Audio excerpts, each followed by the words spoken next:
कुठे कळशाच्या मागे पैशांच्या मागे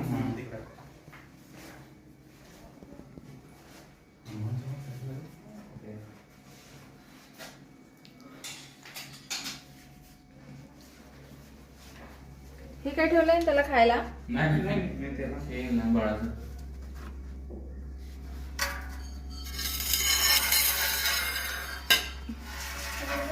तर हे बघा कसं धामण येऊन बसलेलं आहे इकडे आणि असं बंद ठिकाणी अटॅक पण करायला बघू शकतोय.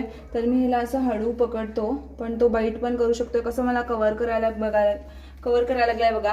आणि असं धामण तुमच्या इकडे पण असं येऊ शकतात. तर थोडंसं काळजीने आणि असं मी ह्याला पकडलंय. आणि ह्या एरियामध्ये खूप असतात आणि किचन रूम मध्ये आलंय तर बघू शकला असता कसं पाण्यात कळशांच्या मागे होता.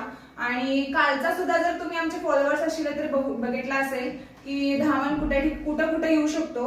आणि ह्याला काय बिनविषारी आहे, भरपूर लोक घाबरतात, घाबरायची गरज नाही. ह्याच्यामध्ये खूप वेगवेगळे कलर्स मध्ये पण दिसतात, म्हणजे डार्क लाईट असू शकतो.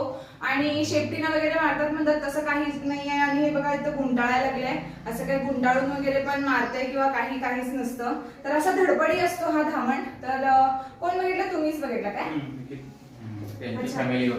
तर बघा कसं ठिकाणी पण येऊ शकतात साप, कुठेही साप येऊ शकतात. तर काळजी घ्या आणि धन्यवाद. कसा वाटला व्हिडिओ नक्की सांगा.